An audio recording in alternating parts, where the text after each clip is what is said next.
down in the valley where the girls get naked. If you throwing bands, then you know she gon' shake it. 1, 2, break 'em. 3, 4, break 'em. Everybody, and welcome back to my channel. As you saw from today's title, we are back with another P-Valley review, y'all. So, this season is heating up, y'all. So much went down at the PYNK this week, so I'm not even gonna talk too much. Let's just get right into this week's episode entitled Demethrius. So, yeah, okay. Our Lil Murda got more niggas than I do. Let's just start there. Lil Murda got more niggas on dick than I do. Okay, so I kind of had a feeling Lil Murda and Teak had a little situation going on, only because on the episode where they went to go pick Teak up, Lil Murda, when they hugged, he made some little face, and I'm like, dog, something is going on with this, okay? So, obviously, throughout the episode, Teak was very on edge because the riots and protests were starting up. Y'all know, in 2020, there was a lot going on. Not only did we get hit with a pandemic, but there was a lot of riots and protests against police brutality. And y'all, Teak was very, very upset with what was going on. And Mississippi's manager, why do I not know this nigga name? He was definitely forcing it, okay? He kept talking about someone, what did the niggas do? Because obviously the police shot and killed another black man for no reason, dead in the streets. And the manager was like, well, what did that nigga do? Blah, blah, blah. So throughout the whole episode, they was just getting into it. And finally, Teak reached his peak and he exploded. Our girl Gidget had popped up and was on the road with them. And y'all, Teak was about to chuck this bitch out off for just being white. Y'all, it was a lot going on with him this episode. So throughout the whole episode, you know, he just angry. He like, you know, he looking all mad and stuff. Like, this nigga was about to spontaneously combust. Like, he was so upset. So anyway, he ended up going to Lil Murda in them room. And, you know, the way that their conversation was going, it was like, oh, what's wrong with you? He like, nothing. He like, nigga, why you lying? Lil Murda spark up, and then the next thing you know, he just gets to rubbing and caressing on Teak's head. And I'm just like, oh, shit, I knew it. I knew it. They didn't play no games with this scene, okay? Like, all the other sex scenes we've seen on P-Valley were not nearly as intense, and just this was, they took it there, okay? They really took it there to show us how intimate their relationship really is. So it seemed like, you know, he calmed him down, everything was good, but then the next morning, Lil Murda woke up, Teak sitting over in the corner holding the postcard that Lil Murda never sent to Uncle Clifford, the one that said, I love you. So now they beefing, now they having a lover's quarrel while they on tour, and y'all know that's just gonna add more drama to what's going on. So now that Teak and the manager is into it for real, I can't even imagine what's about to happen. I definitely feel like somebody is going to expose Lil Murda this season. I definitely prefer Lil Murda with Uncle Clifford though. Teak, that boy crazy. I'm glad that Lil Murda is somebody who can calm him down because he definitely needed, but they need to kick this boy off the tour. This boy needs to go and, you know, have some rehabilitation and work on his anger. He needs to have some anger management classes or something because he too much for me. He got too much built up suppressed anger. He needs to let that shit go. He needs to get off of his tour because somebody gonna end up getting killed. Let's just be real. Also, while they've been out on the tour, Mississippi did launch a lash line. So as you can tell, Keyshawn is glowing up for real. Like, she's really becoming an influencer, and you can definitely tell that her manager is gonna eventually break her off a Lil Murda. Like, she really don't need Lil Murda, and we'll get into that in a second because the preview definitely hinted towards that. Okay, so let's go on ahead and head back down to the PYNK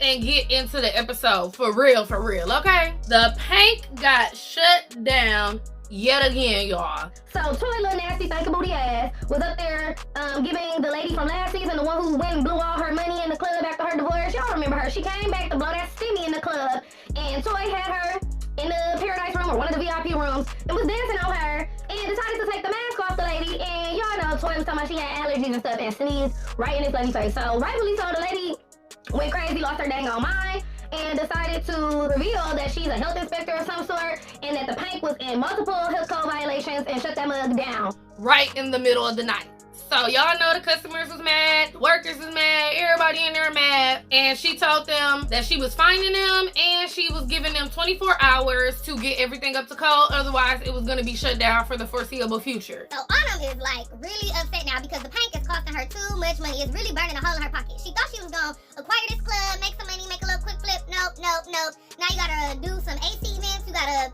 do all type of stuff. They wasn't even ensuring people had on masks, social distancing, have hand sanitizer, none of that stuff. So Obviously, the 24 hours passed. The lady came back. The stuff still wasn't up to standard, up to code.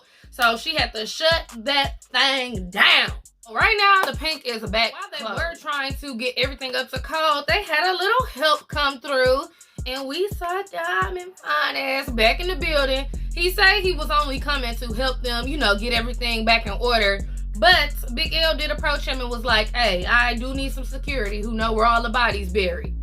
So it's safe to assume that Diamond will be back some more. So there were some sketchy characters that were also introduced in this episode. It was a group of African men who came. Did they come with Diamond or wherever? They came and had supplies and stuff to try to help, you know, get the PYNK together, hand sanitizer, all that stuff, because everywhere was sold out of it. Y'all remember when that was going on? No mask, no sanitizer, nothing, nowhere. They were just very sketchy to me. Like, they were talking in their language and was like, yeah, you know, this seemed like this might be a good place. A good place for what? In the end, because they enacted the curfew for everybody because of the riots and all that stuff going on, all the girls had to stay at the club if they were already there, or they could hurry up and try to leave. But the girls had to stay there, and while Uncle Clifford showing the girls to the back where they could sleep on some of the couches, one of the Africans all back there in the room trying to act like he looking for the bathroom. He trying to act all slow and shit. I don't trust them. They up to something. Something is definitely going on with them. Mark my words. We ain't seen the last of them. They will be back and they will be on some bullshit. Mark my words. I think damn there needs to be shut down low key because this motherfucker is haunted, okay? We know Autumn living at the PYNK. She started hearing stuff. We seeing ghosts of Montavious. When Diamond came back, he seeing hands coming up out the floor. He hallucinating, y'all. The PYNK is haunted. I am definitely curious and interested in seeing where that storyline is going because I feel like some of Montavious people still gonna come and look for him. I don't feel like that was the last of his big gang and whatever. If you was a general in this big old gang, they definitely gonna come looking for you after a while. Especially because they know Autumn stole your money. Talking about Diamond, I am so over y'all with this. So y'all know Miracle Watts is pregnant right now by Diamond in real life. So it's funny to me that they gave him their moment where she was sitting on her motorcycle. He see her, they start talking. He get on the motorcycle with her. So I guess they gonna try to make them a couple. I guess Miracle Watts was like, that's my nigga. Ain't nobody about to be his love interest but me, and girl, you ain't wrong because I'd have been on the same thing. Like, no, y'all see this man? It's my man. Okay, no. Y'all irritating for this. Y'all real irritating for this. Child. So, Mercedes got a text from Coach's phone and it was saying, oh, I'm flying in. My flight lands at 4. Be at the condo ready and waiting. So Mercedes get all sexy and fine and show up in her lingerie and trench coat and walk in, and Farrah in there getting her camera equipment. So while they sitting around waiting, Mercedes get to, you know, doing little tricks on the pole or whatever, and Farrah get to taking her pictures. They having all types of moments with each other. It's just a lot going on, and then the next thing you know, I was getting some head, getting some head. I'm getting some head. Farrah took it there. Farrah and Mercedes having a secret relationship. So basically, Mercedes is in a relationship with Coach and his wife at this point, okay? And obviously, they're keeping it a secret from Coach because Farrah revealed, like, hey, you know what? Coach never sent you that text.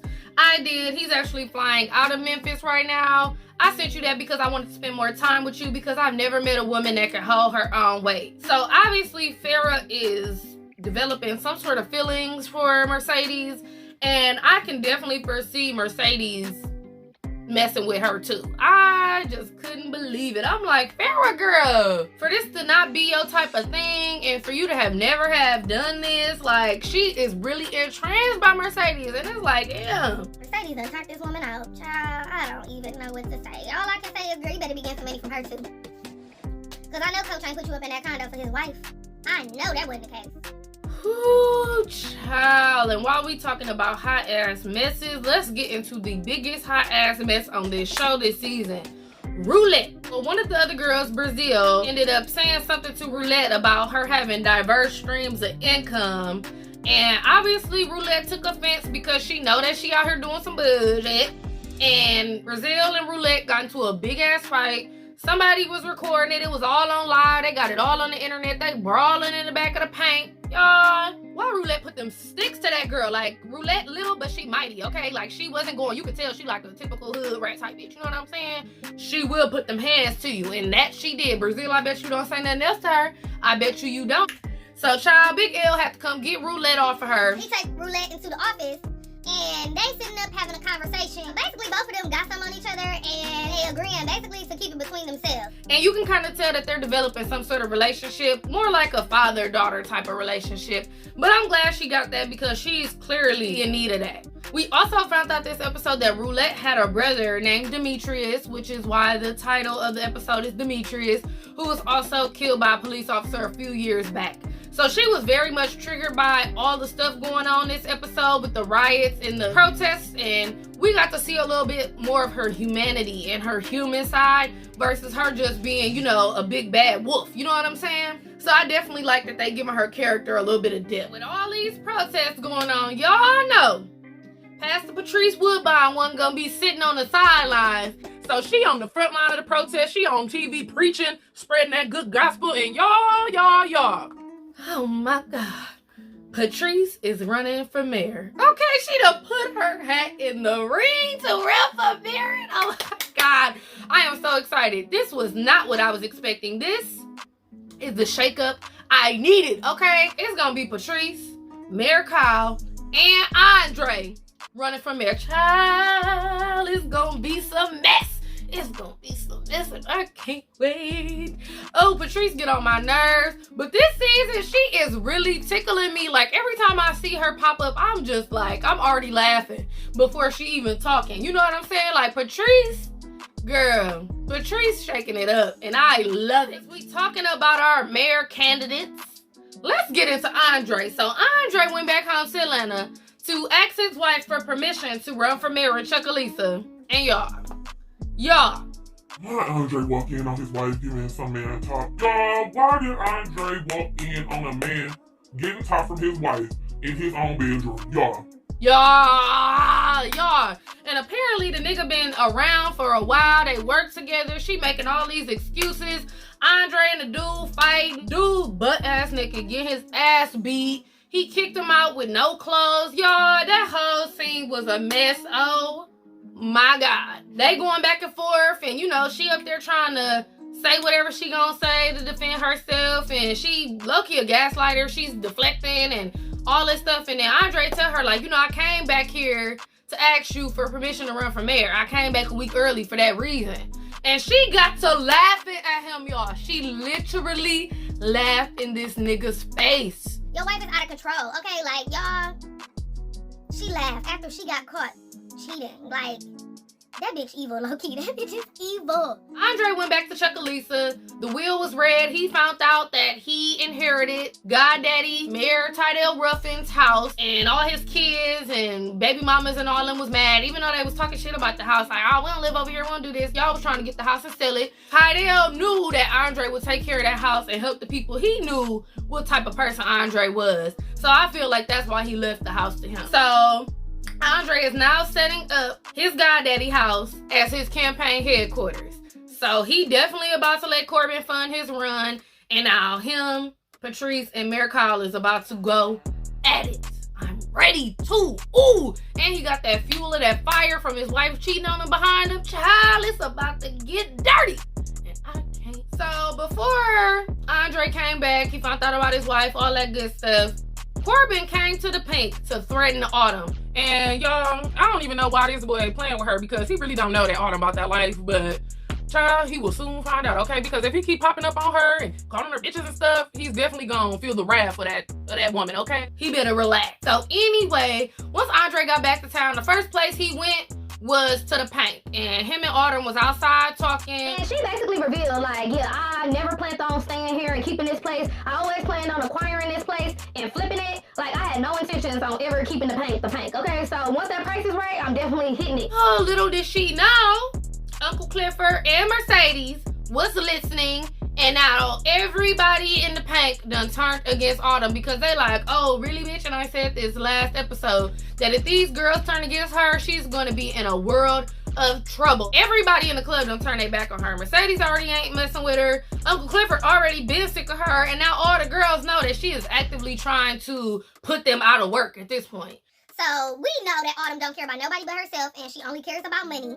So I'm very interested in seeing how the rest of this is about to play out for the rest of the season, because, girl, without your village, you not gonna make it. Woo! Y'all, it was so much that went on this episode. Like, It was a lot. Every episode, it'd be like, oh my God. Like, you know, it'd be like, this show just keeps getting better and better, and I don't understand how. So we are in episode 4. Y'all know after episode 5, they probably gonna have a mini-season finale of some sort. You know, go on a break for a couple weeks or something. I hope not, but y'all know usually shows do that. So I just feel like next episode is definitely gonna have some shit going on, especially because the preview didn't really show much. So let's just get into that real quick. The manager told her after this tour ended, she was going on another 2-week tour. She like, I can't. I have to get home to my family. And he like, no, what you have to do is get this money. So we did see her go home, and Derek is in her face, snapping on her, and was like, you ain't seen these babies in 2 weeks. And she like, I'm the one taking care of you. I'm putting food on the table. And y'all know, we ain't even have to see it on the preview. Y'all know after that, Derek done knocked her ass clean out, okay? We already know. We got to see a little clip of Mississippi, you know, swimming in some money, and she coming up. She is coming up. And like I said earlier, they about to kick Lil Murda to the side. And the only other thing that we seen in the preview was Wody winking at somebody, so he clearly up to something. Y'all, we didn't see no previews of Autumn, Mercedes, Uncle Clifford, what's going on at the PYNK in the club. Like, we didn't see no previews of Patrice, Corbin, Wayne Kyle, nobody. So that just causes me to believe it's about to be some shit going down at the PYNK next week. Let me know what y'all thought of this week's episode down below. And let me know what y'all think is gonna happen next week, okay? Thank you so much for tuning into this week's episode. And make sure you like, comment, and subscribe. And make sure you check out some other videos on my channel as well. Thank you so much for watching. And I will see you next time at the PYNK. Don't be late, baby. Bye. These niggas grind hard, but these bitches grind harder.